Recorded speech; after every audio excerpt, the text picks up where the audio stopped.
मनीष, ये जो बदले बदले सुर नजर आ रहे हैं डोनाल्ड ट्रंप के, और जिस तरह से वो अब ये कहते हुए नजर आ रहे हैं कि भाई हिंसा करने वाले अमेरिकी तो हो ही नहीं सकते, ये सारी बातें क्या इसलिए की जा रही हैं कि चौतरफा आप घिर चुके हैं, फंस चुके हैं?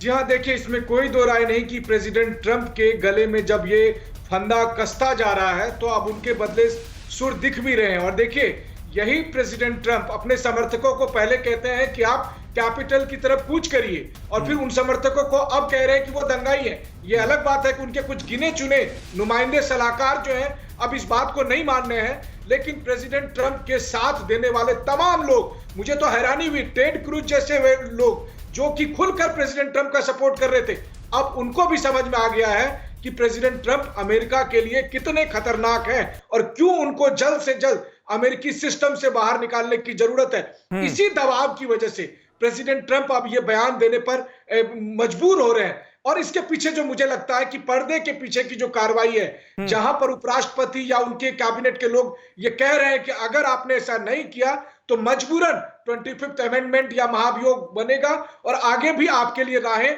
बहुत मुश्किल होने वाली है, जेल तक आप जा सकते हैं। तो ट्रंप अभी आगे आने वाले कुछ घंटों में आप देखेंगे कुछ और बयान दे सकते हैं, कुछ और कार्रवाई कर सकते हैं, ये बताने के लिए कि कम से कम मुझे बख्श दो। लेकिन उन्होंने जो अमेरिकी लोकतंत्र के साथ बिल्कुल सही बात। जसदीप सिंह साहब क्योंकि हमारे साथ मौजूद हैं। जसदीप सिंह साहब, इस वक्त डोनाल्ड ट्रंप के वो समर्थक जिन्होंने उनके कहने पर, उकसावे पर, भड़काने पर इस तरह की हिंसक गतिविधियों को अंजाम दिया, वो तो अपने आप को ठगा हुआ महसूस कर रहे होंगे कि देखिए डोनाल्ड ट्रंप भी अब पीछे हट लिए, उन्होंने भी साथ छोड़ दिया, कह दिया कि ये तो अमेरिकी ही नहीं हो सकते।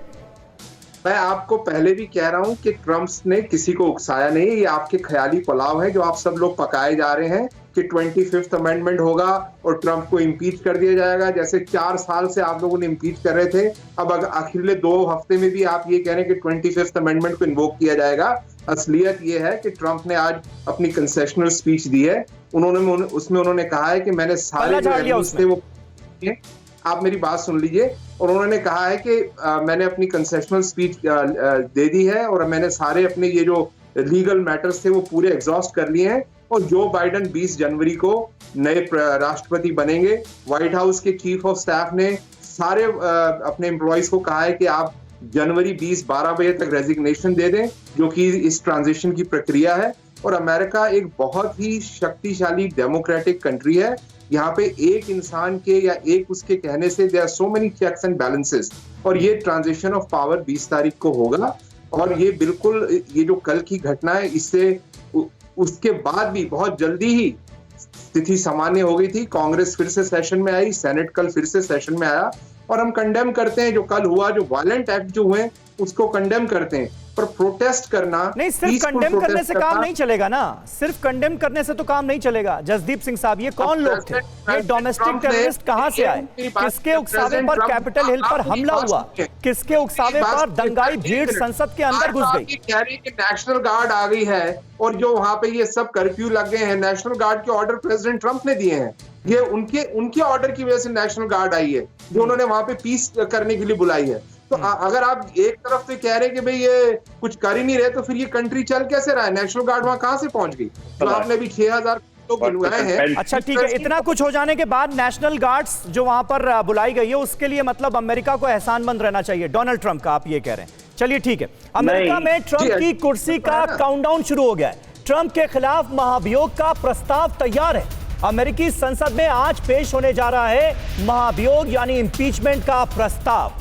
देखिए ये बड़ी खबर है, महाभियोग का प्रस्ताव जो है आज पेश किया जा सकता है अमेरिकी संसद में। ये बड़ी जानकारी सामने आ रही है क्योंकि देखिए 2 ही रास्ते हैं, या तो 25th अमेंडमेंट का इस्तेमाल करके डोनाल्ड ट्रंप को उनकी कुर्सी से हटाया जाए और माइक पेंस जो कि उपराष्ट्रपति हैं वो राष्ट्रपति पद की जिम्मेदारी संभालें तब तक जब तक जो बाइडेन शपथ ग्रहण नहीं कर लेते, और दूसरा रास्ता है इंपीचमेंट का, जिस प्रोसेस का सामना पहले भी एक बार डोनाल्ड ट्रंप कर चुके हैं 4 सालों के अपने शासन में।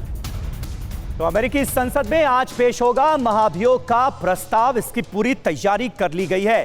ट्रंप का बचना नामुमकिन क्यों नजर आ रहा है, ये अब 9 वजहों के जरिए हम आपको समझाने की कोशिश करते हैं कि कैसे ट्रंप का बचना नामुमकिन है। संसद में हिंसा के बाद पूरे अमेरिका में ट्रंप के खिलाफ माहौल बनता हुआ नजर आ रहा है। जबरदस्त नाराजगी है, खास तौर से जब से यह खबर आई है कि एक पुलिस वाले की, एक पुलिसमैन की भी जान चली गई है दंगों में। डेमोक्रेट्स के साथ साथ कई रिपब्लिकन्स भी ट्रंप के विरोध में खड़े हो गए हैं। बहुत सारे रिपब्लिकन्स पार्टी के वो चेहरे जो सबसे भरोसेमंद चेहरों में गिने जाते थे डोनाल्ड ट्रंप के, वो भी उनके खिलाफ हो गए। ट्रंप को महाभियोग का डर सता रहा है। ट्रंप के कई अपने भी ट्रंप के खिलाफ महाभियोग लाने के पक्ष में है। जी हां, कई रिपब्लिकन सीनेटर्स जो हैं उन्होंने भी इस प्रस्ताव पर अपने हस्ताक्षर किए हैं। 25वें संविधान संशोधन के सहारे भी हटाए जाने पर विचार चल रहा है, लेकिन इसमें माइक पेंस की मंजूरी जो है वो बहुत इंपॉर्टेंट होगी। फिलहाल माइक पेंस इस पक्ष में नजर नहीं आ रहे हैं। ऐसा माहौल बनाया जा रहा है कि ट्रंप खुद पद से इस्तीफा दे दें। क्या वो खुद ब खुद रेजिग्नेशन दे सकते हैं? उनके पुराने आचरण को देखते हुए क्या ऐसा सोचा जा सकता है? यह भी एक सवाल है। जो बाइडेन ये तक कह चुके हैं कि डोनाल्ड ट्रंप के समर्थक घरेलू आतंकी थे। वो समर्थक जिन्होंने हिंसा की, जो कैपिटल हिल बिल्डिंग के अंदर घुस गए, पूरे डेमोक्रेटिक प्रोसेस को छिन्न भिन्न करने की कोशिश की, उनको डोमेस्टिक टेररिस्ट यानी घरेलू आतंकी कहा है जो बाइडेन ने। कई पूर्व राष्ट्रपतियों ने हिंसा के लिए सीधे सीधे डोनाल्ड ट्रंप को जिम्मेदार ठहराया है। दुनिया भर के टॉप लीडर ट्रंप की आलोचना कर रहे हैं और जो चीन कट्टर जानी दुश्मन माना जाता है अमेरिका का, वो मजाक उड़ा रहा है कि देखिए ये दावा करते थे कि ये दुनिया का सबसे पुराना लोकतंत्र है। वो स्टैच्यू ऑफ लिबर्टी की टूटी हुई मशाल की तस्वीरें पोस्ट कर रहा है। इराक मजाक में ये कहता हुआ नजर आ रहा है कि हमारी जो पीस फोर्स है वो जाएगी अमेरिका और सत्ता हस्तांतरण कराएगी शांतिपूर्ण तरीके से। ये आलम हो गया है, इस तरह से मजाक उड़ा है। परवाह देश की, सोमवार से शुक्रवार रात 10 बजे TV9 भारतवर्ष पर।